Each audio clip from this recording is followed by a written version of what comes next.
Bonjour, bienvenue dans votre cours de MQ. Mon nom est Benoît Lafont et aujourd'hui, en MQ, nous allons voir les tests d'indépendance du Qui 2. Avant de voir cette notion-là, on va voir une petite notion qui est les tableaux à deux variables.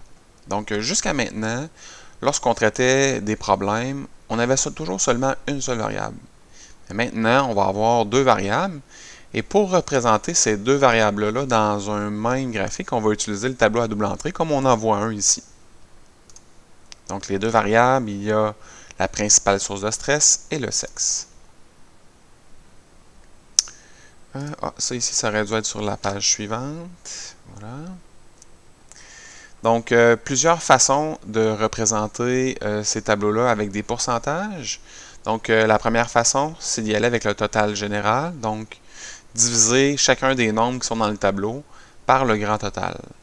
Donc, le 34,01% ici, on l'a obtenu en faisant 597 divisé par 1750 multiplié par 100%. Donc, lorsqu'on arrive pour interpréter ces pourcentages-là, il faut faire attention à la façon qu'on va organiser nos phrases. Donc, vous avez des exemples pour vous guider ici. Donc, environ 46,8% des travailleurs canadiens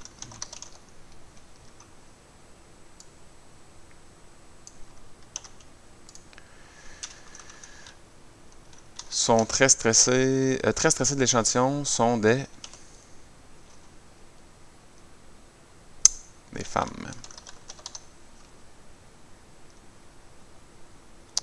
Le 12%, on le retrouve ici.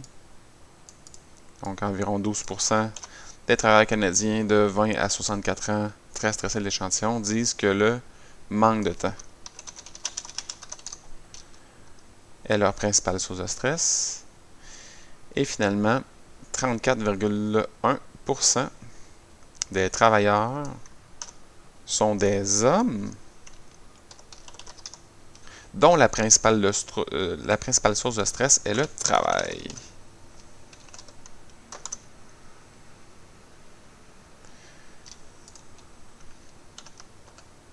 Deuxième façon d'organiser nos données avec les pourcentages, c'est d'y aller par ligne. Donc, remarquez d'abord le titre ici.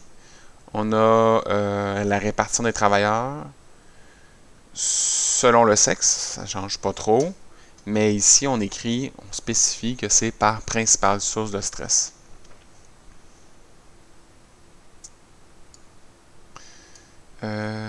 Donc, 62,9% des travailleurs canadiens très stressés de l'échantillon disent que leur situation financière,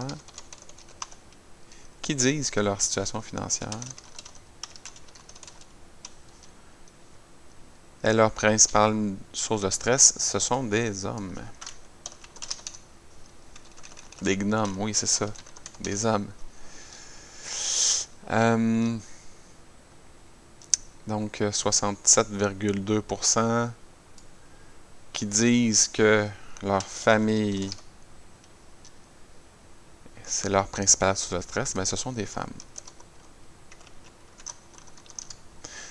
Donc, une autre façon d'organiser les données, on voit ressortir d'autres choses. On voit que, par exemple, c'est plus la situation financière, ça stresse plus les hommes. Alors que la famille, ça stresse plus les femmes. Donc, troisième façon, ici, on va y aller par sexe cette fois-là. Donc, on va voir ce qui stresse le plus les hommes, c'est le travail. Ce qui stresse le plus les femmes, c'est encore une fois le travail. Il faut faire attention ici, c'est que on retrouvait un plus grand pourcentage de femmes ici qui étaient stressées par leur famille, mais c'est en comparaison avec les hommes ici. Alors, si on compare les femmes entre elles, oui, il y a quand même un bon pourcentage dont la famille c'est une bonne source de stress, mais ça reste tout de même le travail là, qui les stresse le plus. Donc, environ 5% des hommes ici, vous voyez où est-ce qu'ils se retrouvent là, ils disent que leurs problèmes personnels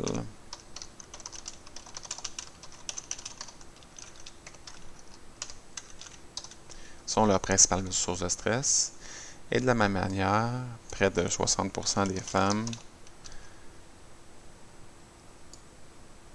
disent que leur travail.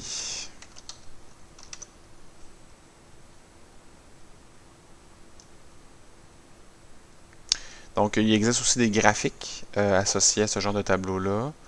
Donc, ici, on a fait le graphique à bande chevauchée qui s'appelle par sexe. On passe maintenant au test d'indépendance du Ki2. Le but, dans le fond, de les deux prochaines vidéos, ces vidéos-là sur le test d'indépendance du Ki2 et la corrélation linéaire, qui vous sonne peut-être une cloche, vous avez peut-être déjà vu ça au secondaire. Le but, c'est de vérifier s'il y a un lien entre deux variables. Donc, le test d'indépendance du Ki2, lui, je pense que c'est nouveau pour la grande majorité d'entre vous. Lui, dans le fond, va venir faire intervenir une variable qualitative.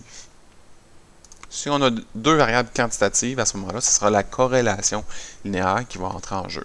On va voir ça à la prochaine vidéo. Donc, on va construire un test d'indépendance du Ki2. Ça se fait en 6 étapes, dont la première étape, c'est la formulation des hypothèses. H0, H1. H0, c'est toujours que les variables sont indépendantes. Il n'y a aucun lien entre les variables. Puis H1, c'est que les variables sont dépendantes. On va toujours supposer que H0 est vrai. Pourquoi? Ben, parce que dire que deux variables sont dépendantes l'une par rapport à l'autre, ça a beaucoup de conséquences. Donc, on essaie d'être très prudent là-dessus, puis on va toujours dire, jusqu'à preuve du contraire, que les deux variables sont indépendantes. On peut comparer ça un peu à un procès. Un procès contre une personne. Jusqu'à preuve du contraire, la personne est innocente. Donc, ici, c'est le même principe avec l'indépendance. Deuxième étape, ça va déterminer la valeur critique. Pour ça, on va avoir besoin d'un seuil de signification qui est très comparable au risque d'erreur qu'on a vu lors des intervalles de confiance. D'ailleurs, c'est le même symbole, c'est le alpha. Ensuite de ça, on a le degré de liberté qu'on va avoir besoin. On lit, ça s'écrit comme un V, mais ça se lit nu. Là, vous allez voir ce symbole-là apparaître, mais il va en avoir un autre aussi qui va apparaître, qui est la même chose. Tout dépendant des volumes, là, c'est appelé différemment. Puis c'est DL, pour degré de liberté. Donc, entre autres, vous le retrouvez dans la table que vous avez à la page 42, je pense, et dans votre cahier de formule également. Pour le calculer, il faut calculer le nombre de catégories de la première variable et le nombre de catégories de la deuxième variable. Assez simple, vous allez voir tantôt un exemple. On formule la règle de décision. La seule chose qui va changer dans cette formulation-là, c'est le Ki2 critique. On va l'avoir déjà trouvé à l'étape numéro 2. Le Ki2 calculé, on ne le connaît pas encore, donc on laisse ça tel quel. Puis ça, on va le trouver à l'étape numéro 4. Donc, 4 et 5 plutôt. Ouais, 5. OK, étape numéro 4, il faut calculer les fréquences théoriques. Les fréquences théoriques, c'est comme s'il n'y avait pas de lien entre les variables. Donc, on va calculer le nombre de personnes qu'on devrait retrouver dans chacune des cases en fonction du fait qu'il n'y a pas de lien entre les deux variables. Donc, pour ce faire, il y a une petite formule ici assez facile à utiliser. On utilise la somme de la colonne multipliée par la somme de la ligne et on divise par la somme totale. Ensuite, pour le calcul du Ki2, donc on va utiliser la formule suivante. Observé moins théorique au carré divisé par T, par théorique. Puis on va additionner chacun de ces calculs-là. Donc ça va en faire un calcul comme ça pour chacune des cases du tableau. Finalement, on va décider et interpréter. Si on trouve qu'il y a un lien entre les deux variables, donc si on rejette H0, à ce moment-là, il va falloir utiliser le coefficient de Cramer. Ah, petit instant, là, ça sonne en arrière.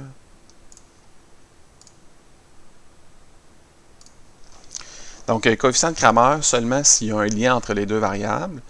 C'est un calcul, puis on va utiliser la table qui est ici pour quantifier, pas quantifier, mais qualifier l'intensité du lien. Donc, de très faible à très forte. Donc, ça, vous allez voir des exemples aussi plus tard. Donc, une petite remarque, faites attention, on ne justifie pas, on ne prouve pas qu'il y a un lien de cause à effet entre les deux variables. Il faut faire attention, on ne dit pas que l'une est la cause et l'autre est l'effet. Lorsqu'on fait un test du Q2, c'est vraiment juste pour voir s'il y a un lien. Pour savoir les causes à effet, ben là, à ce moment-là, ça prend souvent des recherches plus approfondies. Donc, on va faire un exemple ici sur l'âge d'un conducteur, puis l'implication dans un accident au cours des 12 derniers mois. On peut penser que les jeunes conducteurs ont plus de chances de faire des accidents puisqu'ils sont moins expérimentés. Donc, voyons voir avec les données qu'on a ici. On va commencer par formuler les hypothèses.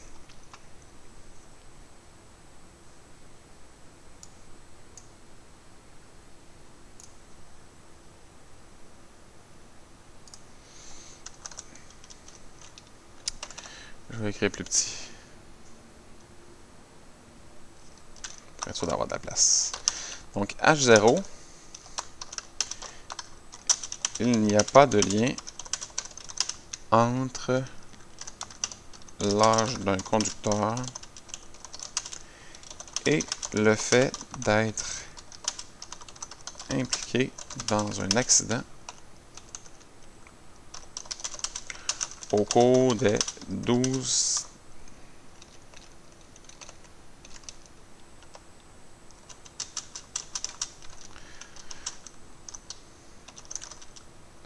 derniers mois.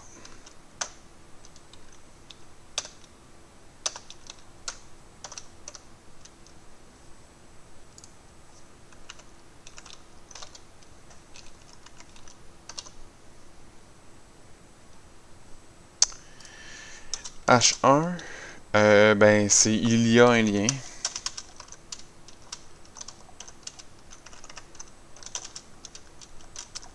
Entre. Et là, on répète la même chose. Je peux bien faire un copier-coller, ce ne sera pas très long pour moi. Là.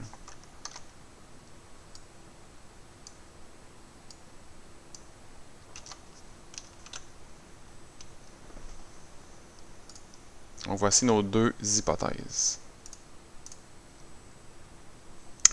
On va déterminer la valeur critique maintenant. Donc pour ce faire, on va avoir besoin du alpha. Le alpha est donné dans le problème ici. C'est un seuil de signification de 5%.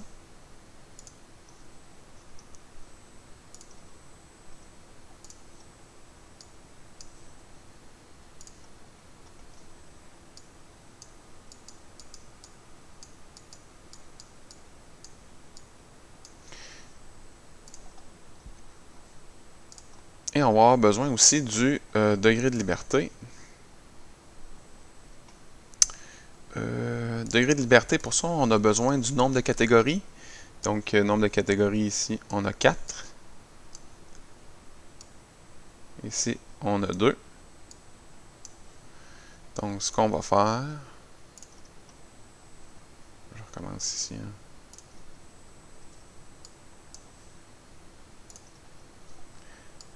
Alpha est égal à 5%. Degré de liberté, qui est la même chose que nu, est égal à 4 moins 1 fois 2 moins 1. On commence par faire les soustractions, donc 3 fois 1, donc 3.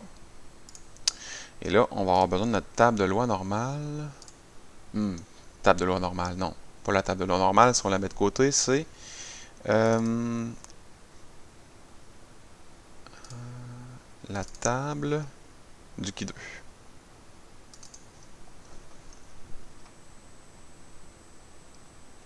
Donc, vous la retrouvez dans votre cahier de table. Donc, 5% pour alpha, degré de liberté ou nu, c'est la même chose, je tiens à le rappeler. 3, c'est 7,81 ici qui nous intéresse.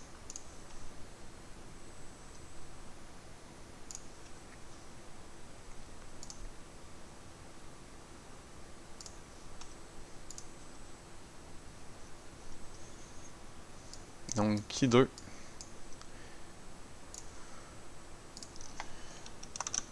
critique va être égal à 7,81, je pense.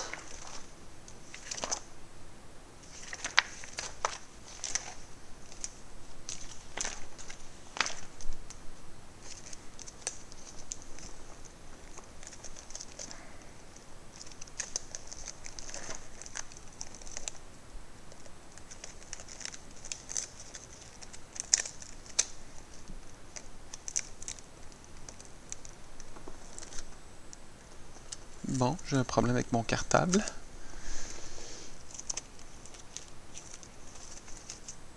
Ok, je réglerai ça plus tard. 7,81.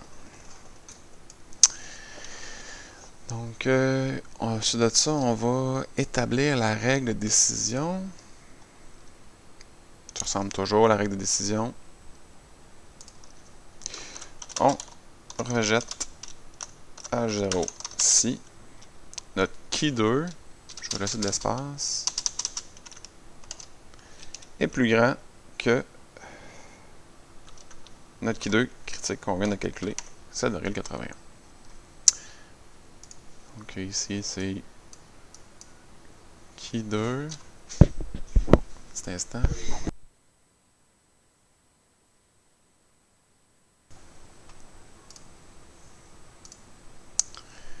Donc, qui 2 que je suis en train d'écrire ici.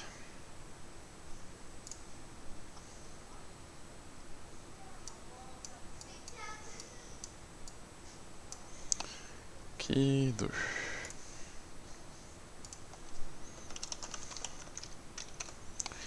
Qui 2 calculé, voilà.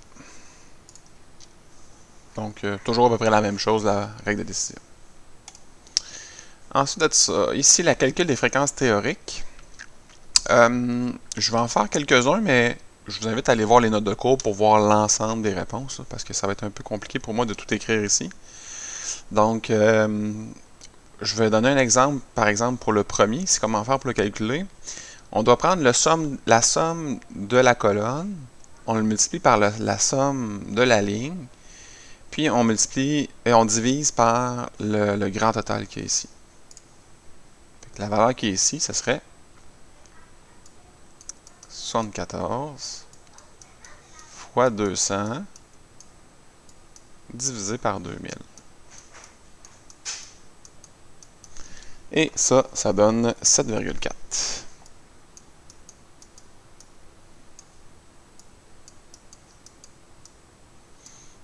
Donc 7,40, deux chiffres après la virgule habituellement. Et là, qu'est-ce que ça veut dire, ça, 7,40? En fait, en principe, s'il n'y avait pas de lien entre l'âge d'un conducteur et son implication dans un accident au cours des 12 derniers mois, on devrait retrouver 7,40 personnes. Bon, là, on s'entend que c'est théorique, donc on peut voir ça comme un pourcentage aussi, en quelque sorte. Donc, on se rend compte ici qu'il y a plus que 7,40. Donc, ça peut laisser supposer qu'il y a un lien entre l'âge et entre les deux variables. Donc, on fait la même chose pour chacune des autres cases. Ensuite de ça, on doit vérifier si le test si la condition d'application est respectée. Il faut que toutes les valeurs qu'on a calculées ici, ils doivent être plus grandes ou égales à 5. Donc, la plus petite valeur qu'on retrouve dans notre tableau, ça va être le 7,40 justement, qui est plus grand ou égal à 5. Donc, ici, on va écrire oui. T est plus grand ou égal à 5. Ensuite de ça, il nous reste à calculer le qui 2. C'est long. Calculer le qui 2, c'est assez long. Je vais donner un exemple ici de comment on le fait. Puis, je vous invite à aller voir les notes aussi pour plus de détails, parce que c'est très long à faire et en vidéo, je pense que ça risque de vous ennuyer un petit peu. Donc, le qui 2 calculé est égal à la sommation des observés moins les théoriques au carré divisé par les théoriques. Donc, les observés, c'est ce qu'on a dans notre tableau. C'est ce qu'on a vu lorsqu'on a pris nos données sur le terrain. Les théoriques, ben, c'est ce à quoi on s'attend. C'est O et T ici. Donc, pour le premier, ça donnerait 14 moins 7,40 au carré divisé par 7,40. Et là, on fait la même chose pour l'ensemble des 8 cases qui sont là et on additionne le tout. À la fin, ça nous donne 8,25.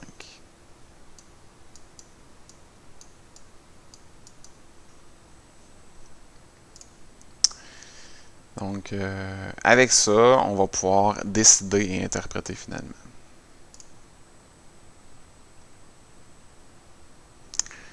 Donc, décision, justement.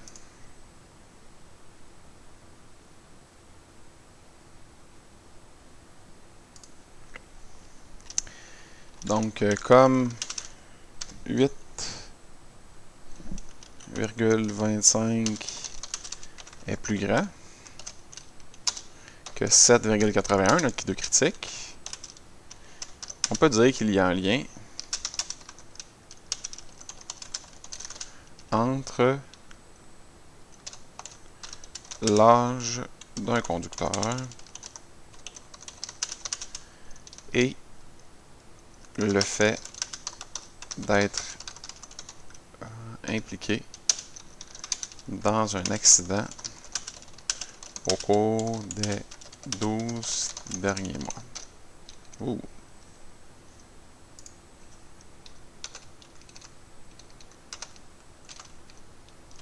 On peut dire aussi que les variables sont dépendantes. Autre chose qu'on peut faire aussi, comme les variables sont dépendantes, comme il y a un lien, c'est calculer le coefficient de Cramer.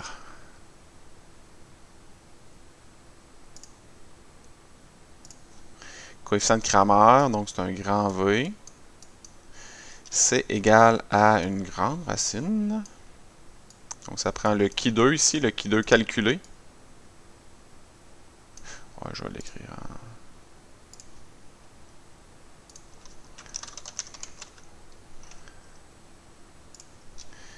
Q2 calculé divisé par N fois H moins 1. Donc ça, c'est expliqué un peu plus haut dans les notes.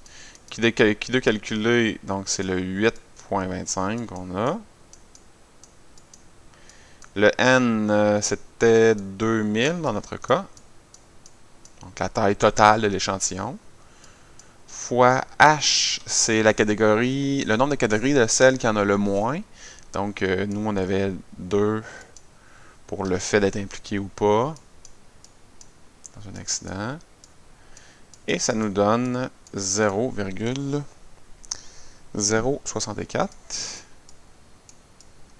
Puis lorsqu'on se réfère à la table que vous retrouvez un peu plus haut à la page 10, ça nous donne un lien qui est faible.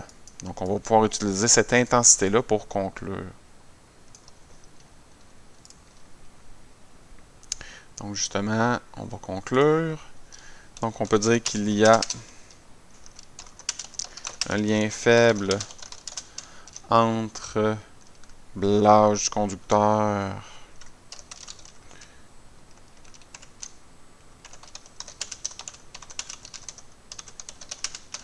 et le fait d'être impliqué dans un accident.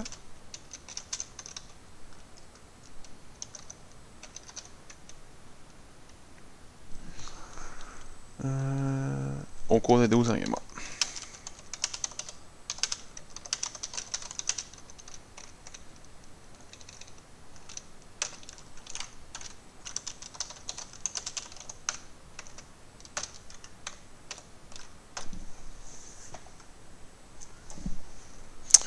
Donc, et voilà pour le test d'indépendance du Q2. Vous avez un autre exemple qui suit. Il y a beaucoup d'informations qui sont données dans cet exemple-là. Il manque juste à calculer les fréquences théoriques. Donc, vous avez les réponses aussi sur les apps. Donc, merci de votre attention. Bonne étude. Portez-vous bien.